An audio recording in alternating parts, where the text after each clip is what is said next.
Bonjour à tous, je suis Borgui Mavinga, le penseur congolais. Comme d'habitude, nous disons, malgré notre degré de compréhension et de tolérance, nous sommes obligés d'être unis. À nous, unité, nous les Congolais, c'est très important, surtout pour le moment.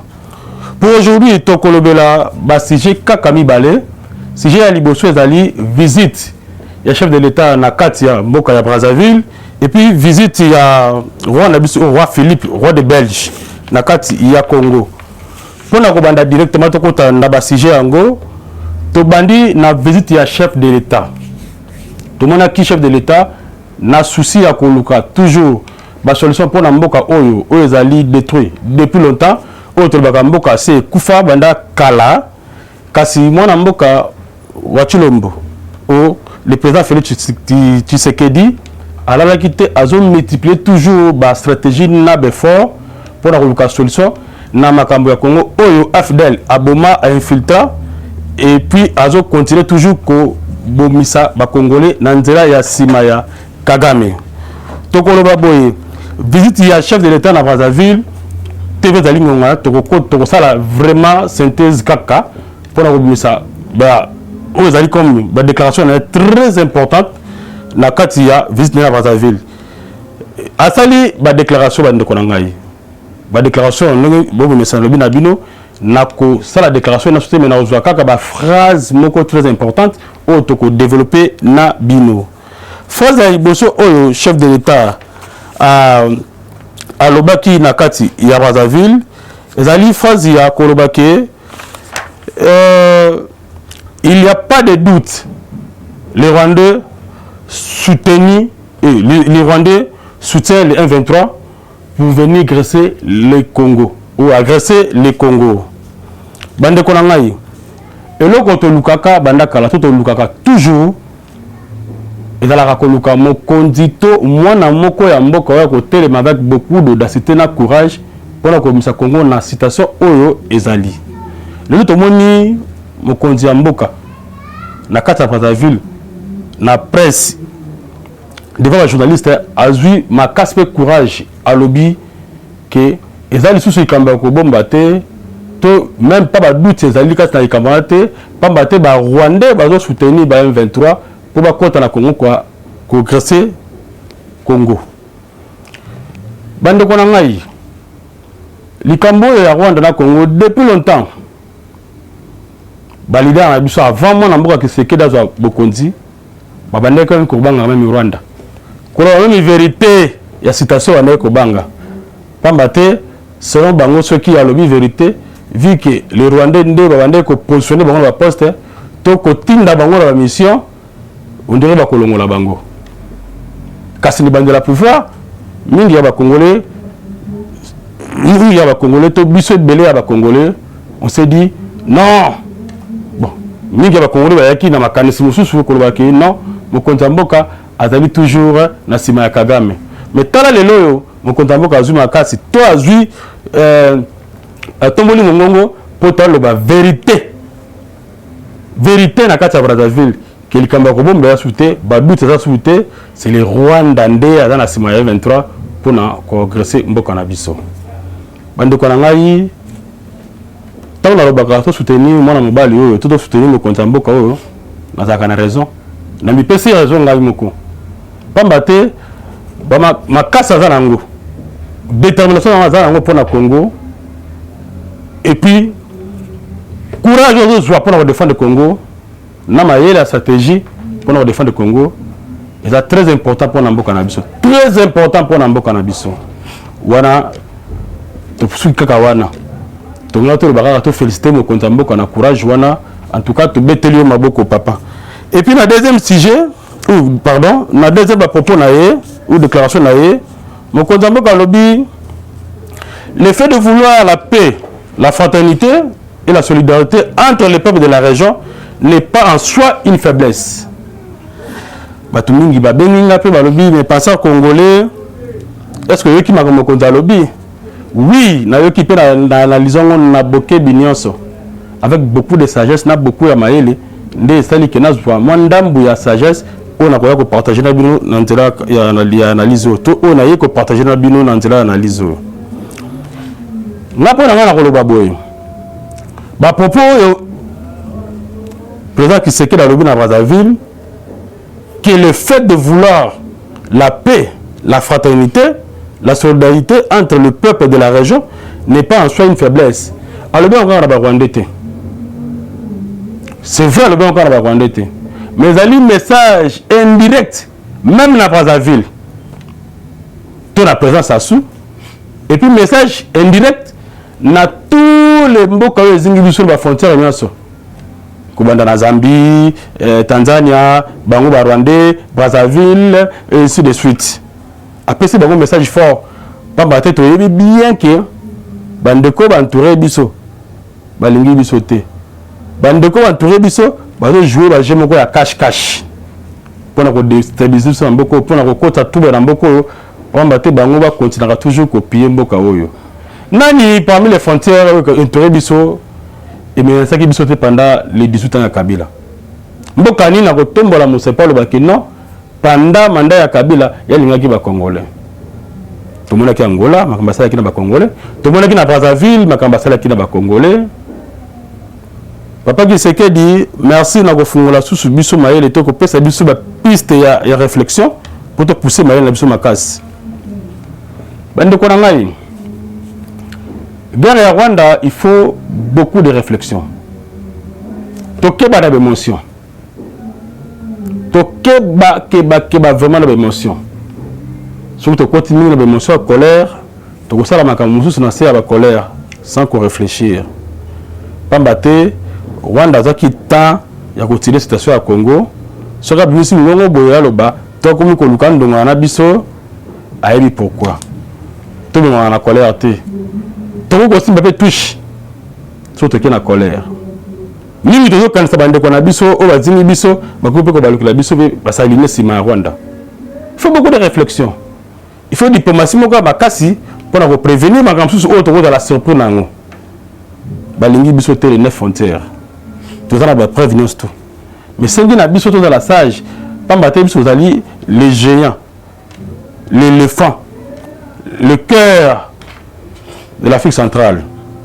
Au bande kwana, bazo lingate qui éléphant au Congo à Téléma. Pour d'abord on a makanisi la bango peut-être sur Télémi tout faire mais non.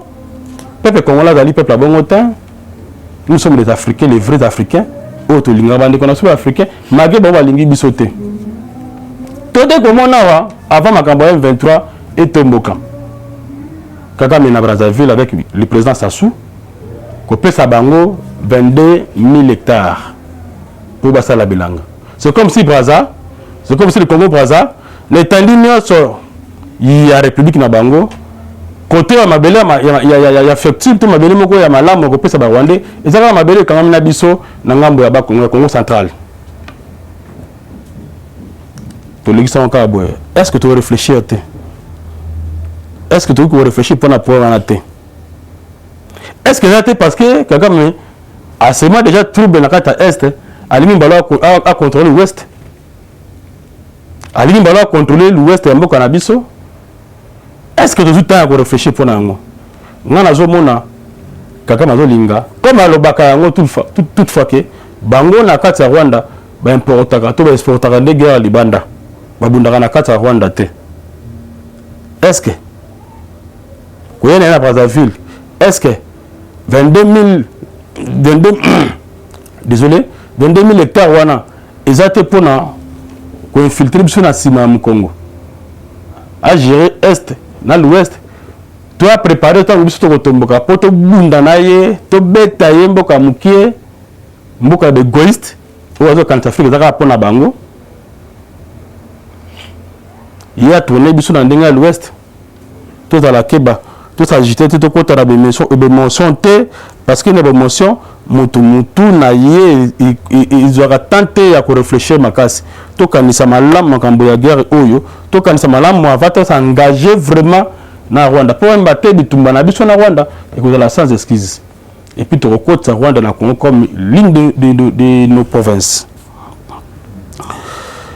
Togo le katé la place wana togo tele mamuke togo insister parce que après kaka passage ya Kagame na Brazzaville contact d'abord M. Sassou ou président Sassou na ngambu M23 tomboka ki mbalamoko asagité mbalamoko tomboki nzoko ndezaki na plan ya Kagame mais kasa kolonga te mais biso pe nous n'avons toujours cette unité.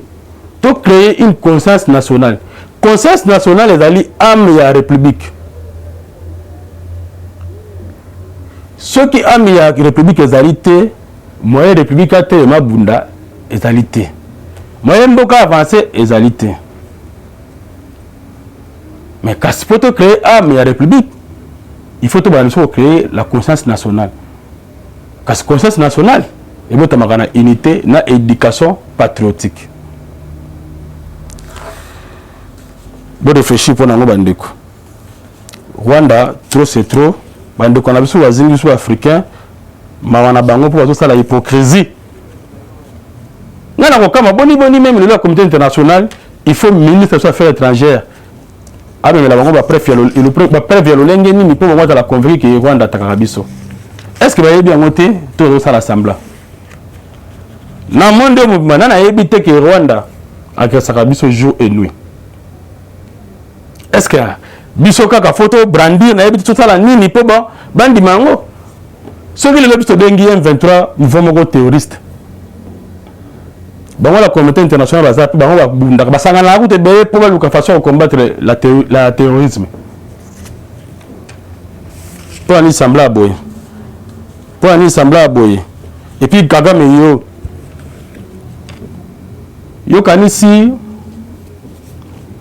bato bazotinda yo bakorekona taka yo kande kona bango oyo sala kaka rôle ya chien to rôle ya mbwa mbona makanisi na ye kozala pembe na mutu abimona lokola mutu oh mutu amona ka toujours mbwa nyama akokomisaka jamais mutu quel que soit confiance nyonso mbwa azopesa na mutu mais kasi mutu mpona kolakisa mbwa ke yo zakaka nyama okomaka jamais mutu asala ndenge nini ceux qui bien sûr to kina village to mona ba chasseur na biso ko takana zamba pona koluka banyama bazwaka bambua tombua batiaka liboso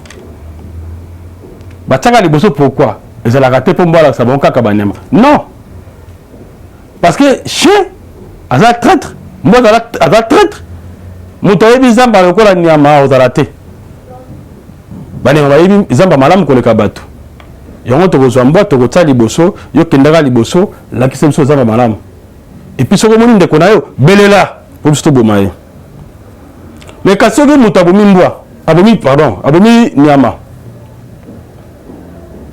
nyama akomema na kati ya village mais une fois na kati ya village vous allez voir moto azokabela misuni mbwa musika bazobakeleka mikuwa ndambo ya réflexion wana na tia yango mpona yo Kagame comprendre que ato saleli les impérialistes bolamo ndenge nyonso ato jouer rôle mbwa ko na Afrique ko laksa bango nzela malamu pour ba détruire bandeko na yo Kagame parce que ça pas africain ba ko considérer jamais le kola bango ozomona ko mbwa traite chien conseil la négociation ya Rwanda ba pesa la président la bango ya Rwanda o azana makanisi mabe o ba impérialiste bazo ko utiliser comme mbwa pour relaxer bandeko na ye en Afrique pour na ko tsaka désordre na kati Afrique lelo to ko lobela pe sujet to ilo to na sekine bandeli sujet ya arrivé ou visite ya roi Philippe bandeko na nga. Est-ce que biso tous la condamner quand on a passé dans le coin rétroviseur pas à mutu pour ceux qui mutu tamboli atala na rétroviseur on a passé pas mona derrière la salle qui n'a passé abongisa po aider ye akwa shuna mbeba nati.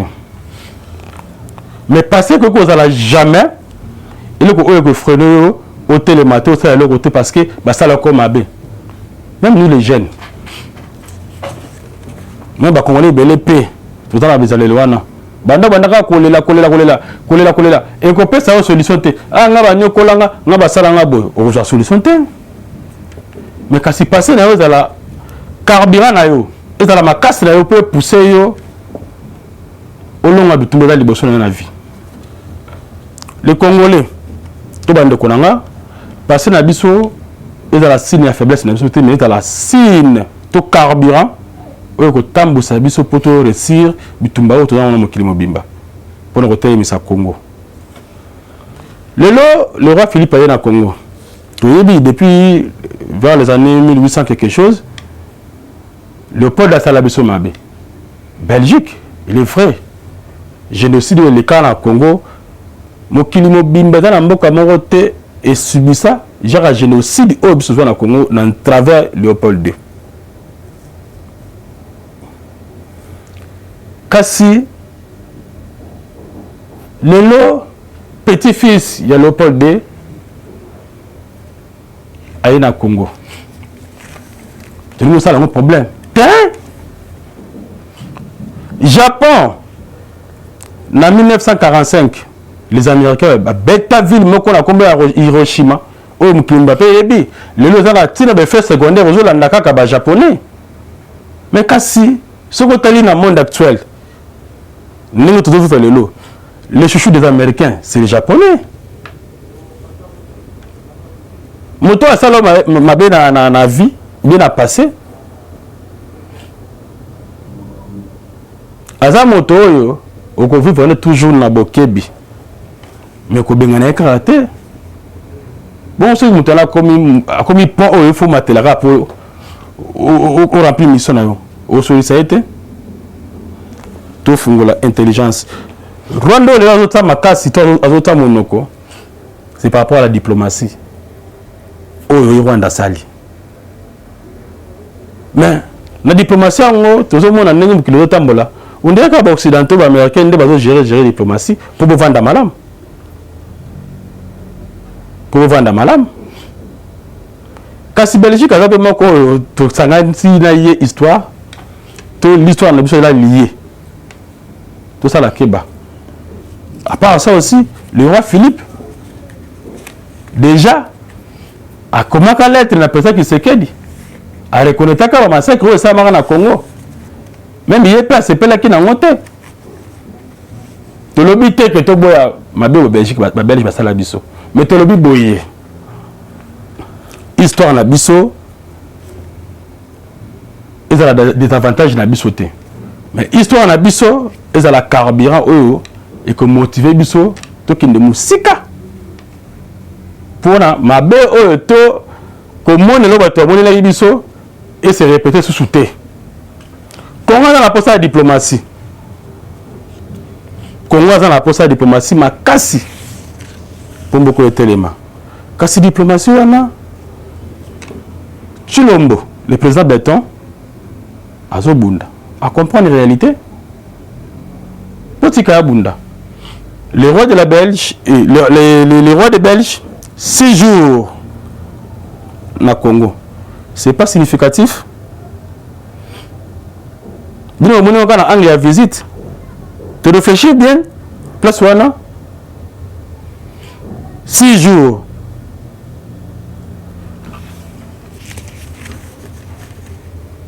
Calamité de Yamba sous pape. Est-ce que Bissou Ndeko, à Congo, tu dois réfléchir? Léopold II, disons pardon. Le roi Philippe a eu pour 6 jours. Bientôt, papa Oya. Beaucoup de profondeur, beaucoup de recherche. Ils ont visité au monde Ndeko. Ils ont belé ou bien menacé. Ceux qui te jouent, malade, vous avez bénéfique pour la Bissou. Donc, il est temps pour l'unité. Même il faut de ça comprendre. Pendant 18 ans à Kabila, nous avons côté faire de ça motivation à jouer l'eau. Nassima ya président qui se quitte. Faire de ça lancer même communiquer. Pour nous détester toujours ou déplorer le comportement ya. Mais 23 si la moi le na kata Congo na balé na bango. Et puis communiquer on de koye quand kolo tanga zozonga landa bina communiquer bimi diplomatie au salama stratégie ya makasi mwana mboka tie na kati ya mama Congo et comme ça Congo na passé comme d'habitude tout me ça ko baboye la volonté il y a président de la République Fachi Beton et ça mundu qui pona benemi à Congo kasi makasi ya président Fachi et ça unité na biso congolais autour de lui bande ko na bandeli volonté à Fachi et ça mundu qui pona benemi à Congo mais makasi ya Fachi et ça l'unité de congolais autour de lui. C'est très important.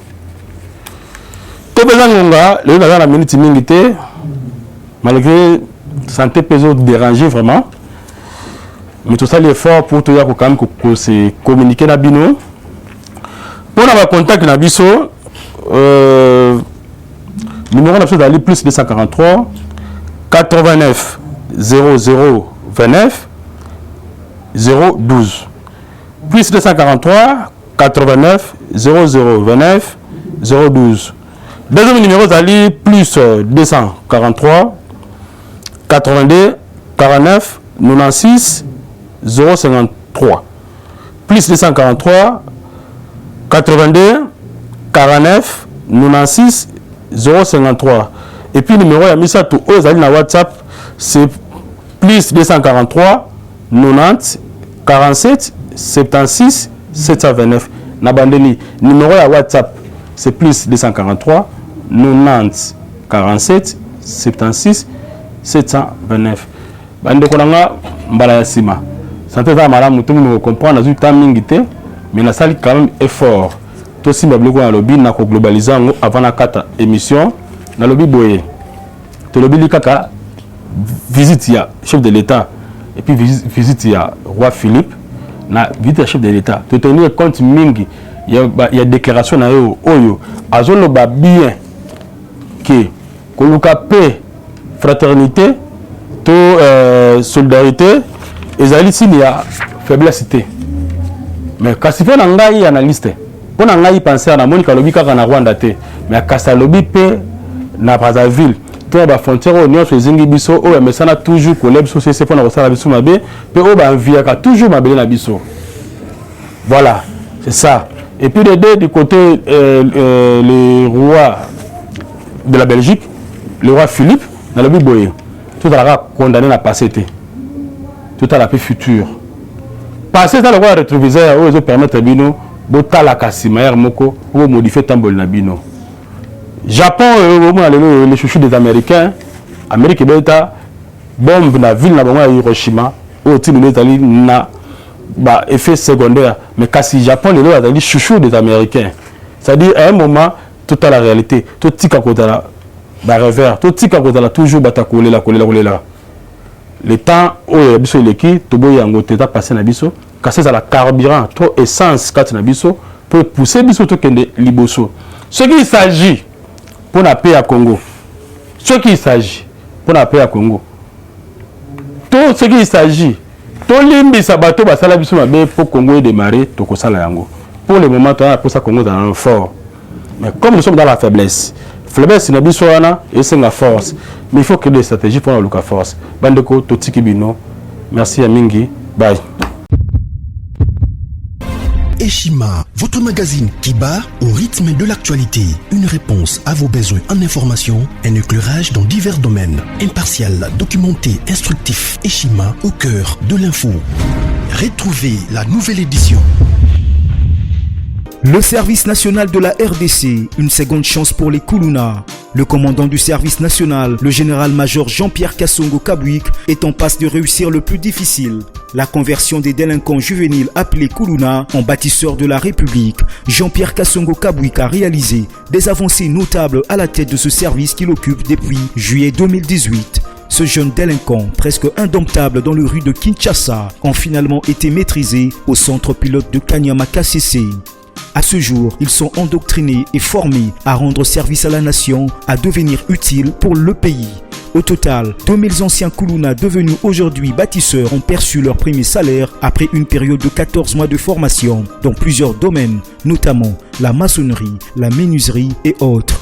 Cette étape a concrétisé la volonté exprimée par le chef de l'État, Félix Tshisekedi, qui prône une autre méthode plus humaine pour l'encadrement de ce jeune brigand urbain et leur réinsertion sociale. Cela à travers la formation pour servir de main-d'œuvre au profit de la République démocratique du Congo.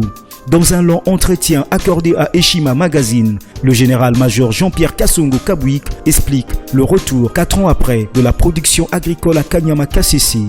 Dans cette interview exclusive, le commandant du service national égrène les réalisations de cette structure qui revient d'une longue léthargie.